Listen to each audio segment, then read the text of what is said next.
गोविंदा राधे गोविंदा भज राधे गोविंदा नारायण दीन दयाल रे भज राधे गोविंदा नारायण दीन दयाल रे भज राधे गोविंदा नरसी भगत की हुंडी तारी नरसी भगत की हुंडी तारी श्यामल सावन आए गिरधारी श्यामल सावन आए गिरधारी कर दिया माला माल रे भज राधे गोविंदा कर दिया माला माल रे भज राधे गोविंदा नारायण दीन दयाल रे भज राधे गोविंदा नारायण दीन दयाल रे भज राधे गोविंदा बीच सभा द्रौपदी पुकारी बीच सभा द्रौपदी पुकारी लाज बचाओ मेरी कृष्ण मुरारी लाज बचाओ मेरी कृष्ण मुरारी दौड़े आए तत्काल रे भज राधे गोविंदा दौड़े आए तत्काल रे भज राधे गोविंदा नारायण दीन दयाल रे भज राधे गोविंदा नारायण दीन दयाल रे भज राधे गोविंदा दुर्योधन के मेवा त्यागे दुर्योधन के मेवा त्यागे साग विदुर घर खाने भागे साग विदुर घर खाने भागे टेढ़ी चितवन टेढ़ी चाल रे भज राधे गोविंदा टेढ़ी चितवन टेढ़ी चाल रे भज राधे गोविंदा नारायण दीन दयाल रे भज राधे गोविंदा नारायण दीन दयाल रे भज राधे गोविंदा नाम ये जप गई मीरा बाई नाम ये जप गई मीरा बाई नाम ये जप गई मीरा बाई नाम ये जप गई मीरा बाई नंदा नाई सदन कसाई नंदा नाई सदन कसाई नाम जप हुए माला माल रे भज राधे गोविंदा नाम जप माला माल रे भज राधे गोविंदा ओ नारायण दीन दयाल रे भज राधे गोविंदा नारायण दीन दयाल रे भज राधे गोविंदा राधे गोविंदा भज राधे गोविंदा राधे गोविंदा भज राधे गोविंदा ओ राधे गोविंदा भज राधे गोविंदा राधे गोविंदा भज राधे गोविंदा मात यशोदा के लाल रे भज राधे गोविंदा मात यशोदा के लाल रे भज राधे गोविंदा नारायण दीन दयाल रे भज राधे गोविंदा नारायण दीन दयाल रे भज राधे गोविंदा भवे सज रघुनाथ जस सुनहि जे नर अरु नार तिनकर सकल मनोरथ सिद्ध करहि त्रिसटार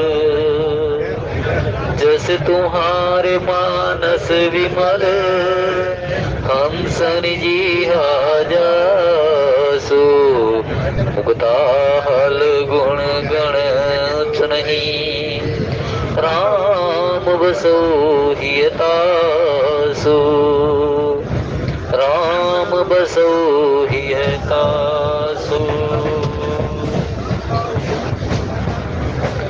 पदुन समेत कुमार सब रानी रानिन सहित महिष पुनि पुनि वंदत गुरु चरण देत आशीष मुनीश देत आशीष मुनीश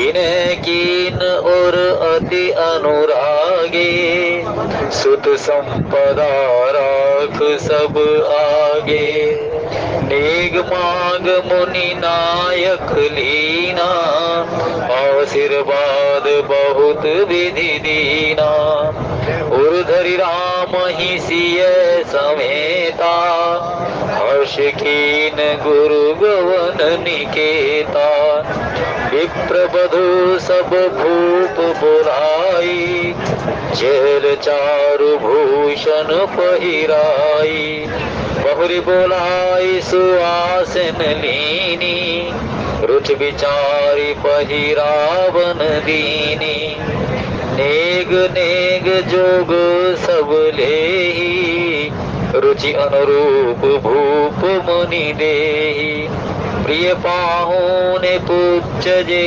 जाने भूपति भली भांति सन्माने देव देखी रघुवीर विवाहु वर्ष प्रसन्न प्रशंस उछाहु मंगल भवन अमंगल हारी द्रवहु सुदशरथ अजीर बिहारी दीन दयाल बिरद संहारी हरहु नाथ मम संकट भारी जय सिया राम जय जय सिया राम जय सिया राम जय जय सिया राम जय सिया राम जय जय सिया राम जय सिया राम जय जय सिया राम हे रघुनंदन तुम्हें प्रणाम मारुत नंदन तुम्हें प्रणाम हे रघुनंदन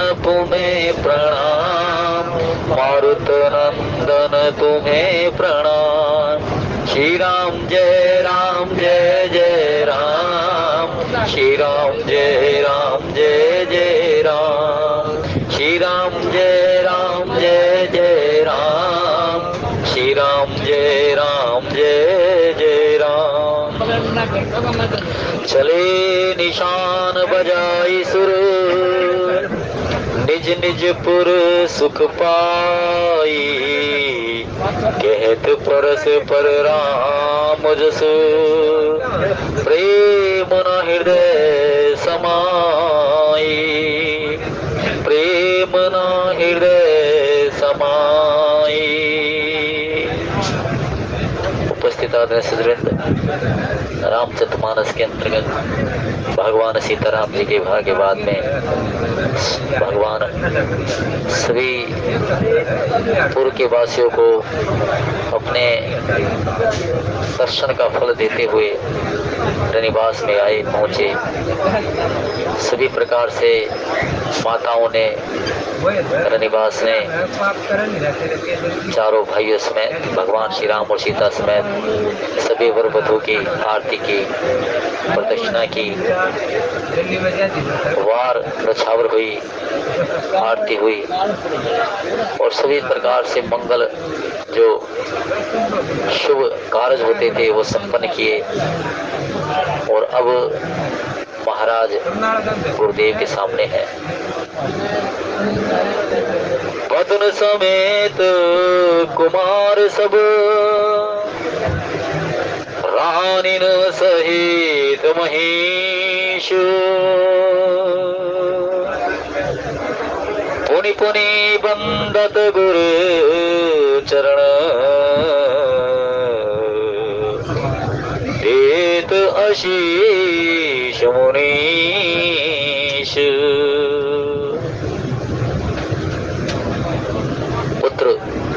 पुत्र वधू महाराज महारानी और रानी सभी गुरु के चरणों में शीश झुका करके उनका आशीर्वाद ले रहे हैं। महाराज ने पुत्र को गुरुदेव के चरणों में जितना भी कुछ साम्राज्य का सुख था वो महाराज के चरणों में सामने रख दिया। गुरुदेव को मानो क्यों कह रहे हो कि हे गुरुदेव, यदि जो अगर आप, क्योंकि जिस समय महाराज दशरथ कहने लगे कि गुरुदेव घर में किसी प्रकार से बच्चों की किलकारी नहीं, कर्ण के ऊपर श्वेत केश चौथेपन का सूचना दे रहे हैं, लेकिन महल में बच्चों की किलकारी नहीं आई। तब महामुनि वशिष्ठ ने पुत्रेष्टि यज्ञ करवाया, श्रृंगी ऋषि को बुलाया, पुत्र काम शुभ यज्ञ कराया, और वो जो पुत्र प्राप्ति का जो प्रसाद था वो केवल मात्र गुरु की कृपा से मिला। क्योंकि महाराज के सामने गुरुदेव जानते हैं, नक्षत्रों की गति को जानते हैं कि महाराज समय के अनुसार तुम्हें पुत्र की प्राप्ति भी होगी। कहने का तात्पर्य ये है कि हमारे भाग्य का जो, हमारे भाग्य में जो कुछ भी किसी प्रकार से सुख और दुख लिखा हुआ है, यदि अगर सही मायने में कोई नक्षत्रों का ज्ञान देने वाला हो तो शुभ बता सकता हो। और इसको वास्तव में अनुभव भी किया है कि सही मायने में सच्चा जो पुरोहित है, सच्चा जो अगर दृष्टा है, उसकी वाणी में सत्य है और उसके कर्मों में सत्य है, और नक्षत्रों का वो ज्ञान रखता है, परमार्थ को वो जानता है, तो उसकी कही हुई वाणी शुभ होती है, सत्य होती है। तो आज महामुनि वशिष्ठ गुरुदेव, और गुरुदेव के चरणों में सारे का सारे सुख संपदा वैभव रख दिया गया। महाराज ने सब अपने इस विषाद को, दुख को बताया था कि मैं पुत्र के रूप में पुत्र चाहता हूं।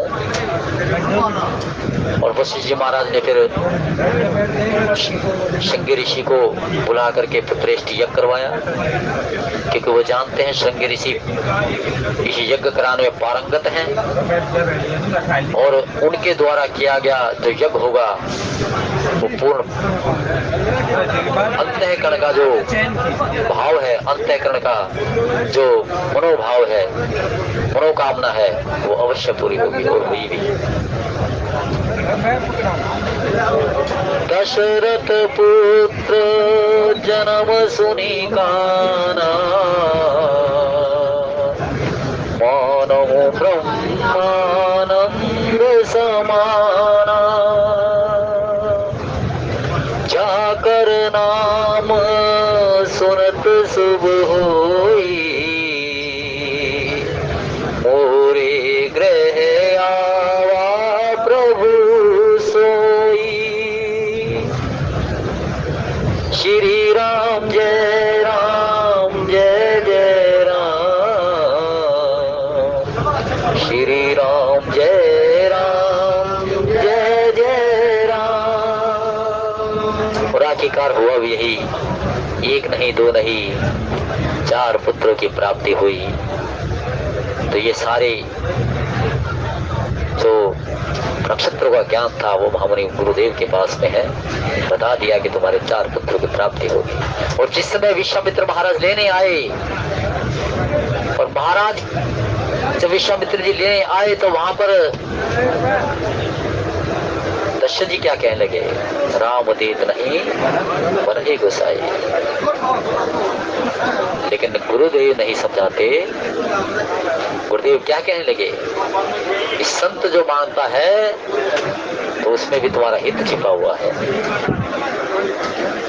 और यही कुछ हुआ, जो अंतःकरण का विषाद था वो निवारण करने के लिए गुरुदेव ने कहा कि महाराज लक्ष्मण सहित राम को सौंप दो, इसमें ही तुम्हारा पुण्य छिपा हुआ है। और आज जो सुख की घड़ी, आनंद की घड़ी मिली है, उसके गर्भ में भी गुरुदेव की कृपा है। बिन गुरु भव निधि तरिय न कोई, जो विरंच शंकर सम होई। जी गुरु चरण रेम सर धरही, ते जन सकल विभव बस करही। कागभूषणी कहने लगा गुरुदेव मेरे बड़े अच्छे थे। गरुड़ को कथा सुना। गरुड़ कहने लगा कि एक बात तो बताओ, अपनी भी तो कथा सुनाओ। इतना ज्ञान, इतना परमार्थ, तुम कहते हो कि सृष्टि नाश हो जाएगी लेकिन मैं मनवांछित देह को धारण करूंगा, फिर कौवे की योनि क्यों? कागभूषणी कहने लगे कि गरुड़ प्रश्न तुम्हारा अति उत्तम है। देह में मुझे गुरु मिले और गुरु मुझे ज्ञान देते रहे, और ज्ञान भी ऐसा देते रहे, बार बार मोही कहीं शुभ होता, बार बार मुझे समझाते थे, लेकिन स्वल्प न क्रोधा, क्रोध कभी नहीं करते थे मुझ पर। बार बार प्रबोधा, मुझे समझाते, स्वल्प न क्रोधा, क्रोध नहीं करते थे कभी भी, लेकिन अभिमान वश में फिर भी निरादर करता रहा। तो गुरु कैसा हो? गुरु के अंतःकरण में केवल मात्र ये भाव हो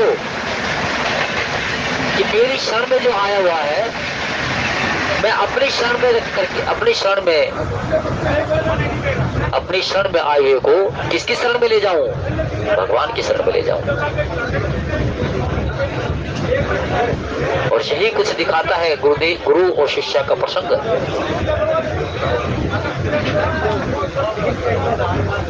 सुतीक्षण जी महाराज अगस्त्य ऋषि से बार बार कहते हैं, गुरुदेव मैंने आपसे ज्ञान लिया है परमार्थ का, और परमार्थ ज्ञान जो आपने मुझे दिया है, गुरुदेव मैं आपको गुरु दक्षिणा देना चाहता हूँ। अगस्त्य मुनि कहने लगे, सुतीक्षण जिस अनुशासन से, सेवा भाव से तुमने शिक्षा ली है, ज्ञान लिया है, वही मेरे लिए गुरु दक्षिणा है। लेकिन बार बार कहने लगे कि नहीं गुरुदेव, गुरु दक्षिणा तो आपको मैं देना ही चाहता हूँ। गुरुदेव कहने लगे तो सुतीक्षण जाओ, धरा पर भगवान अवतार ले चुके हैं, और जो साधन मैंने तुम्हें दिया है उस साधन पर चल करके स्वयं भगवान राम के दर्शन करो और मुझे भी कराओ। जिस दिन तुम मुझे दर्शन करा दोगे उसी दिन मेरी गुरुदक्षिणा पूरी हो जाएगी। और इतिहास क्या कहेगा? गुरु अगस्त कर शिष्य सुजाना, नाम सुतीक्षण रति भगवाना। गुरु अगस्त कर शिष्य सुजाना, नाम सुतीक्षण रति भगवाना। और आखिरकार हुआ यही, हृदय चतुर्भुज रूप दिखावा। भगवान का जिसका ध्यान लगा रहे थे, फिर हृदय में देखा, लेकिन हृदय से हटा लिया तो कांधे पर हाथ रखा। सुतीक्षण जिसको तुम याद कर रहे हो तुम्हारे सामने है। प्रभु आप क्या चाहिए? प्रभु मैं कुछ नहीं जानता, क्या लेना और क्या देना, क्या चाहना।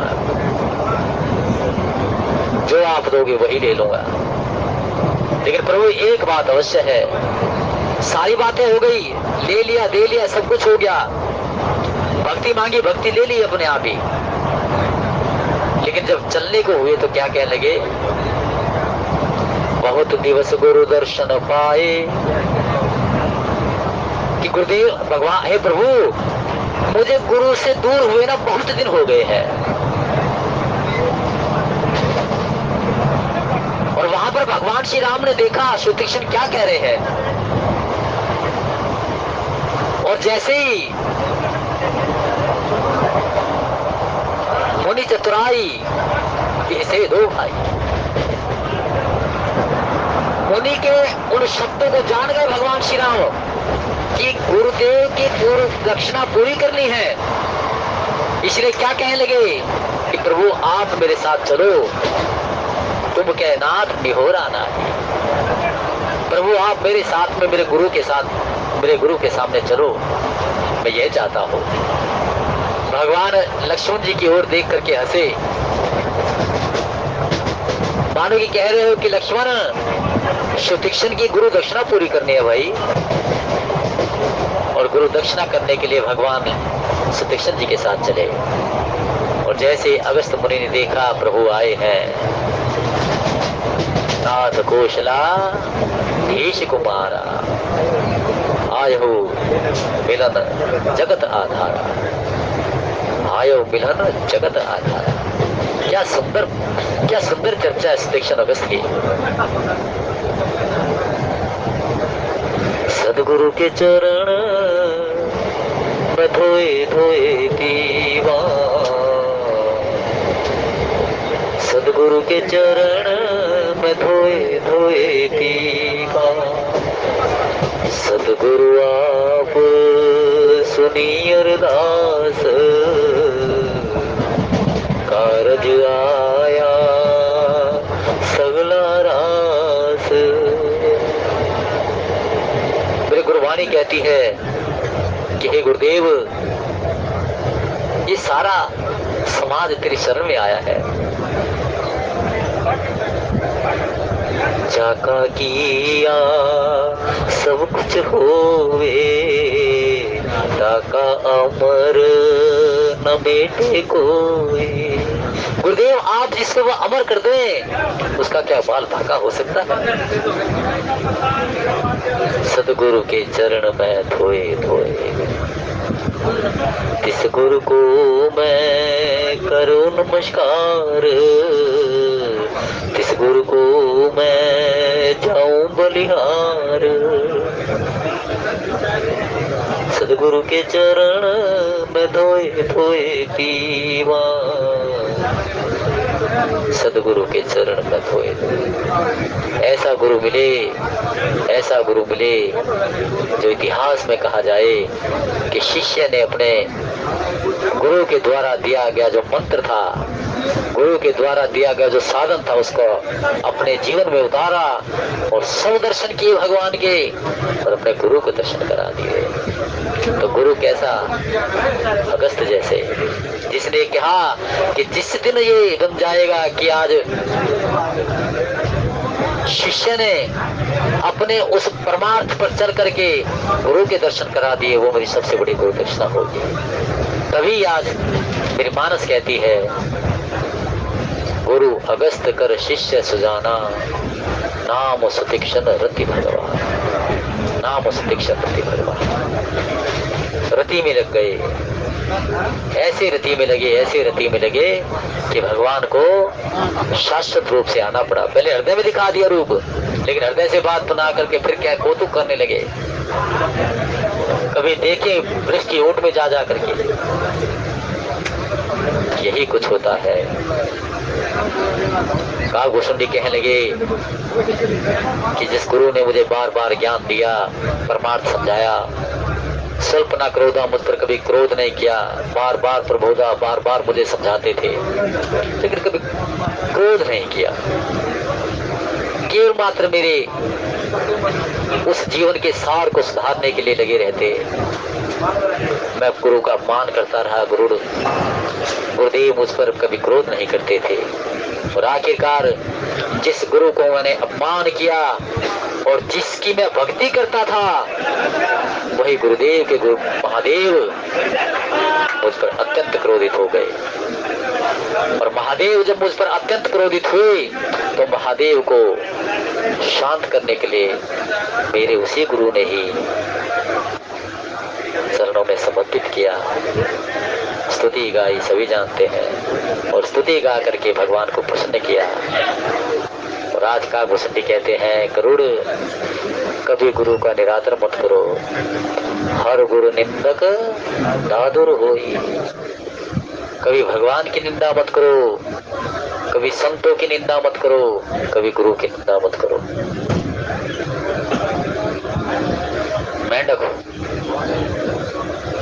मेंढक का रूप धारण करना जीवन बिताता है अगले जन्म में। जो शास्त्रों की निंदा करता है, संतों की निंदा करता है, भगवान की निंदा करता है, गुरु की निंदा करता है, जो धर्मदृष्टा है, धर्मोपदेशक है, उनकी निंदा करता है, वो अगला जन्म मनुष्य का नहीं पाता, कभी अगला जन्म मनुष्य का नहीं पाएगा। हमारा ये जन्म का, इस जन्म में व्यक्ति की स्वयं की करनी अपने अगले जन्म को सब बता देगी, किसी के पास जाने की जरूरत नहीं।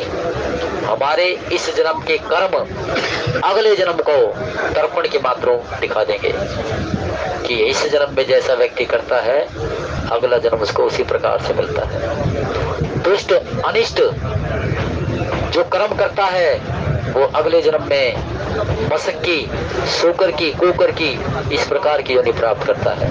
और ज्यादा निकृष्ट कर्म करता है तो क्या होगा, शुकर कुकर मुकर में भी कैसी योनि प्राप्त करेगा।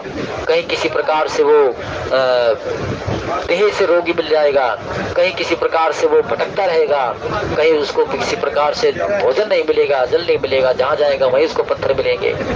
ऐसी निकृष्ट योनि उसको व्यतीत करनी पड़ेगी।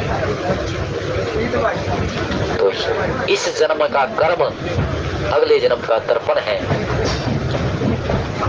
शुभ कर्म, शुभ वाणी, शुभ वचन के माध्यम से किसी का परहित करना, यही हमारे अगले जन्म का तर्पण बन जाता है। क्योंकि परहित सरिस धर्म नहीं भाई, पर बीड़ा सम नहीं अदभाई। तो गुरुदेव के चरणों में आज सारा परिवार चरणों में लगा हुआ है। और गुरुदेव भी क्या कहते हैं, गुरुदेव कहते हैं कि महाराज, हे राजन, मैं तुम्हारा कुल गुरु भी हूँ और पुरोहित भी हूँ। और पुरोहित होने के नाते जितना भी जो भी कोई संस्कार है उसके अनुरूप दक्षिणा लेना मेरा अधिकार भी है। तो केवल मात्र गुरुदेव ने जो संपदा में रखा हुआ था, एक माग मुनि नायक लीना, आशीर्वाद बहुत विधि दीना। एक करके पुत्र को कहा संजीव रहो, माता पिता गुरु की सेवा करो। पुत्र वधू को कहा सौभाग्यवती रहो, सास ससुर गुरु की सेवा करते रहो। और महाराज को आशीर्वाद दिया दीर्घायु हो, सुख में संपदा से लबालब हो। निवास में महारानी रानियों को कहा कि सौभाग्यवती हो। सबको अपने आशीर्वचन से लबालब करते हुए आज गुरुदेव सम आनंद में हो रहे हैं। क्यों ना हो, जिन गुरु के करनी में इतना सत्य छिपा हुआ हो तो वहां उसकी जो शरण में आएगा वो सब भी उसी प्रकार से सुख में आनंद में लबालब हो जाएगा। विशुद्ध संत मिल हरि पर तेहि, राम कृपा कर चितवा जेहि। विशुद्ध संत मिल है पर तेहि, राम कृपा कर चितवा जेहि। बाबा ने विशुद्ध संत लिखा तो इसमें बहुत ही ऐश्वर्य छिपा हुआ है, गुप्त रहस्य छिपा हुआ है इसमें। विशुद्ध संत मिले पर बाबा, संत भी और शुद्ध और विशुद्ध होते हैं। बाबा कथा करते थे, बाबा 1500 से लेकर के 1600 और 1532 ईस्वी, तो वहां पर बाबा छोटे छोटे कुछ व्यक्ति को लिया, ऊंचे मचान पर बैठ कर कथा सुनाते रहे। कोई ना बैठे अपने मन को कथा करते रहे।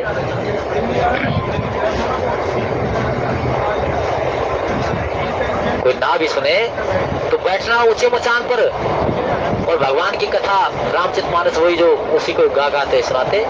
कोई आ गया तो बढ़िया, तो वहां लिखा है कि हाँ, कलयुग में शुद्ध और विशुद्ध संत का इस प्रकार से पुरुषार्थ रहेगा। जैसे बाबा ने लिखा ना, करो शब्द ही साधु समाना।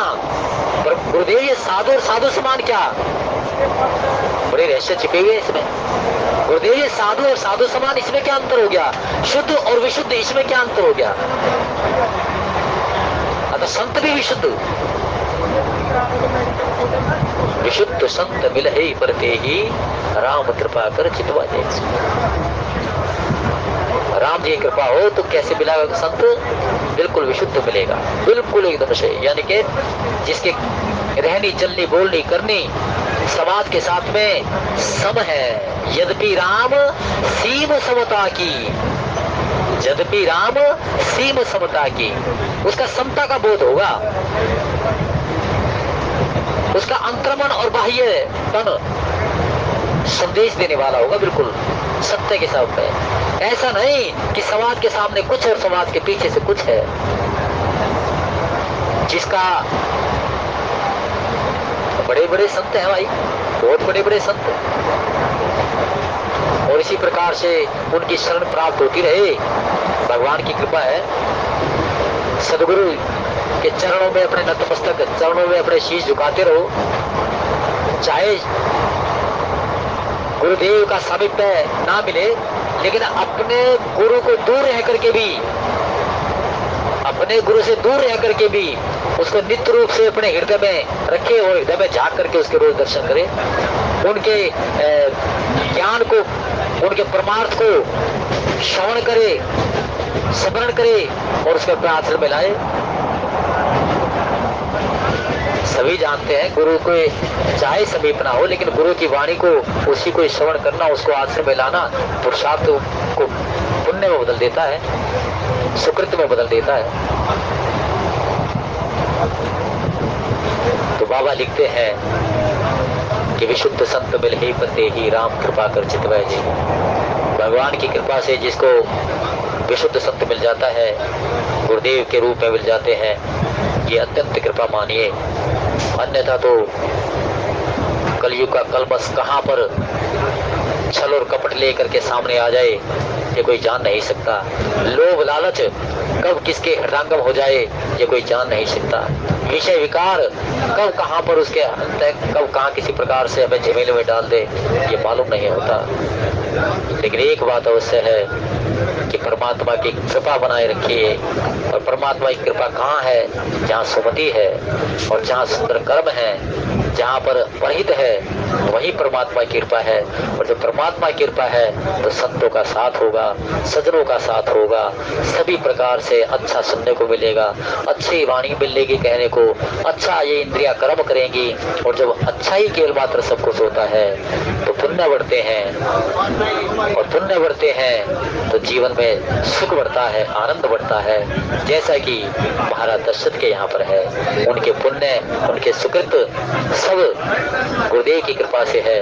और गुरुदेव की कृपा इसलिए है कि महाराज दशरथ के समकृत्य सम्यक है, सच्चे हैं, और सच्चे और सम्यक ज्ञान पुरुषार्थ जो भी होता है उसमें भगवान की कृपा छिपी होती है। जिस प्रकार से मन और शत्रुपा के रूप में महाराज महारानी ने बढ़िया कर्म करे हैं, इस जन्म में भी महाराज दशरथ भगवान के उस भागवत को, भगवान की उस कथा को रोज सुनते हैं। महाराज वशिष्ठ 3 समय कथा सुनाते हैं। वेद पुराण वशिष्ठ वखानई, यद्यपि राम सकल गुण जाने। ये महाराज का आदेश है कि गुरुदेव हम मुझे राम की कथा, मुझे राम कथा, भागवत कथा ये सारी सुनाए। तो इसलिए जो ये पुण्य है सब गुरु की कृपा से है, संत कृपा से है। संत कृपा तभी मिलती है जब आपके कर्म बढ़िया हो। अभी एक बहुत बड़े ख्याति प्राप्त प्रचार प्रसार का माध्यम ना, उनके बड़ा सुंदर वाणी मैं सुन रहा था, तो उसमें एक जो कहते साधक गुरुदेव के चरणों में गिर करके कहने लगा कि गुरुदेव ऐसा आशीर्वाद दो कि जीवन में सुख मिलता रहे। तो उनके बड़े सुंदर शब्द थे। उसने कहा कि देखिए, संत की शरण में आने से, गुरु की शरण में आने से आपकी प्रवृत्ति सात्विक बनेगी, लेकिन सात्विक प्रवृत्ति बनने के उपरांत में तुम्हारे कर्म भी जो सात्विक है। ध्यान रखिए, संत कृपा से हमारी प्रवृत्ति कौन सी बनेगी? सात्विक बनेगी। सात्विक प्रवृत्ति बनने से तुम्हारे कर्म सात्विक होंगे, और जब सात्विक कर्म होंगे तो सुख और आनंद अवश्य आ जाएगा। और इतना बढ़िया प्रमाण का ज्ञान मैंने श्रवण किया, बिल्कुल सच्चा एकदम से है कि भाई सुख और दुख तुम्हारे द्वारा है। हाँ, ये अवश्य है कि संत शरण, सज्जन शरण, गुरु शरण आपको क्या करेगी? आपको सुकृत प्रदान करेगी, सात्विक प्रवृत्ति प्रदान करेगी, सुमति प्रदान करेगी। सात्विक प्रवृत्ति और सुमति प्राप्त करेगी तो तुम्हारे क्या होंगे? कर्म भी सात्विक होंगे। और जब तुम्हारे कर्म सात्विक होंगे, अच्छा कहो, अच्छा बोलो, अच्छा किसी का मान सम्मान दो, तो इससे क्या होगा? इससे तुम्हारी पुण्य बढ़ेंगे। और जब पुण्य बढ़ेंगे तो ये प्रकृति का नियम है, भगवान ने अनुशासन बनाए हैं कि जो पुण्य करता है, इष्ट करता है, उसको सुख मिलता है, आनंद मिलता है। जो पाप करता है, अनिष्ट करता है, उसके दोष बढ़ते हैं, पाप बढ़ते हैं, उसको दुख मिलता है। संत की शरण में जाने से, गुरु की शरण जाने से हमारी मनोवृत्ति सात्विक होती है, और ये सारे का सारा लेखा जोखा हमारे कर्मों के अधीन है। तो सुमति बनाइए, संत शरण जाइए, सज्जनों की वाणी सुनिए। यही केवल मात्र आज महाराज दशरथ और महामुनि का जो प्रसंग है समझाता है। तो आइए सेवा इतनी स्वीकार कीजिए। तो 2 घड़ी के लिए हर हर महादेव शंभु काशी विश्वनाथ गंगे, हर हर महादेव शंभु काशी विश्वनाथ गंगे, काशी विश्वनाथ गंगे, काशी अमरनाथ गंगे, काशी विश्वनाथ गंगे, काशी अमरनाथ गंगे। हर हर महादेव शंभु काशी विश्वनाथ गंगे, हर हर महादेव शंभु काशी विश्वनाथ गंगे। ओम नमः शिवाय बोलो, ओम नमः शिवाय, ओम नमः शिवाय बोलो।